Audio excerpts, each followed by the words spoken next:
shirkado badan oo waaweyn oo ay ka mid yihiin Yahoo, Dell, eBay, Amazon iyo qaar kale oo badan ayaa waxay maalin waliba ka sameeyaan internetka boqolaal milyan oo faa'iido ah muddo haatan laga joogo 20 sano oo ku beegan bishii Febraayo ee sanadii 2000 website-yada ama mareegaha shirkadahan aan soo sheegnay waxay mar kaliya ka war heleen weerar culus oo internetka ah oo ku soo qaaday wiil yar oo isku bixiyay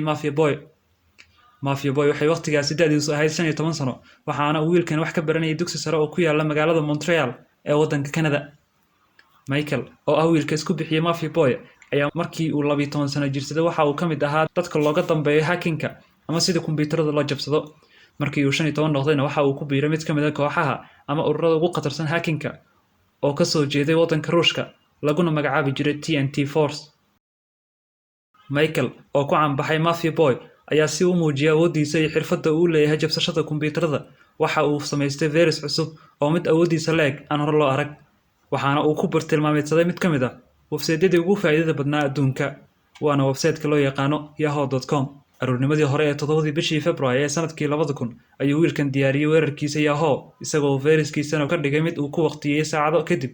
inuu iskii u howlgalo. markii uu sidaas sameeyay ayuu wuxuu sida caadiga ahayd u anbabaxay iskuulkiisa si uu casharada uga qayb qaato ha yeeshee maskaxdiisu waxay ku mashquulsanayd tirinta iyo ilaalinta daqiiqadaha ka haray xilliga uu viruskiisa bilaabayay inuu weerartamo. si kastaba ha noqotee 10kii subaxnimo ee 7 bishii Febraayo ee sanadii 2000 ayaa waxaa si toos ah u bilaabmay weerarkii internetka waxaana hawada si toos ah u galay viruska uu sameeyay wiilkan Mafia Boy caanka ku ah isagoona ku dhex talaalmay kombiyuutarada shirkadda Yahoo. Ilbiriqsiyoon kadib ayay ku qaadatay in shirkadda Yahoo ay ka war hesho weerarka iyo wareerka aan kala go'an lahayn ee markii ku habsaday kombiyuutaradooda. weerarkaasi ayaa ilaa hadda taariikhda ku xusan inuu yahay kii ugu weynaa uguna khasaaraha badnaa adduunka. nooca weerarkan uu wiilkan sameeyay ayaa loo yaqaanaa denial of service attack. sida caadiga ahna marka aad website ama bog gasho ama aad furto waxaad codsi u diraysaa serverka website-kaasi uu leeyahay. tusaale ahaan markaad bogkiciyahaaga ama internet browser-kaaga aad ku qorto www.yahoo.com waxaad hal codsi u dirtay mid ka mid ah serfarada Yahoo ay leedahay. denial service attack oo ah weerarkii uu Mafia Boy ku qaaday shirkadda Yahoo ayaa waxa uu dirayaa boqolaal milyan oo codsi ilbiriqsi kasta isagoo adeegsanaya kumanaan kombiyuutar oo kale oo uu soo afduubtay dhammaantoodna waxay ku jihaysanayaan website-ka Yahoo taasoo ka dhigaysa in boqolaal milyan oo qof ay ilbiriqsi kastaahi ay soo booqanayaan website-kaasi. sidaas darteedna kombiyuutarada waxay ku ridaysaa qalqal iyo inuu waayo awood uu ugu jawaabo codsiyada aan kala joogsiga lahayn ee ku soo dhacaya isla markaasina waxa uu ku qasbanaanayaa in kombiyuutarkaasi uu istaago ama uu hawada ka baxo.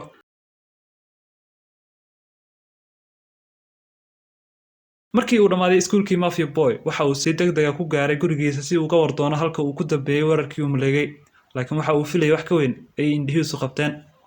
taasoo ahayd in ilaa haatan uu gabi ahaanba hawada ka maqan yahay website-ka shirkadda weyn ee yahoo.com. markii uu arkay Mafia Boy awoodda viruska uu sameeyay ayuu weerarkiisii ku sii ballaariyay website kale oo ay ka mid yihiin CNN, Amazon, eBay iyo Dell.com oo dhammaantood ahaa website-yadii ugu mashquulka badnaa uguna faa'iidada badnaa xilligaasi.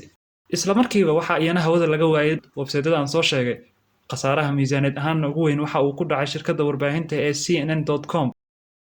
waxaana isla markiiba hoos u dhacay qiimihii ay shirkaddaasi ka taagneyd suuqyada dhaqaalaha adduunka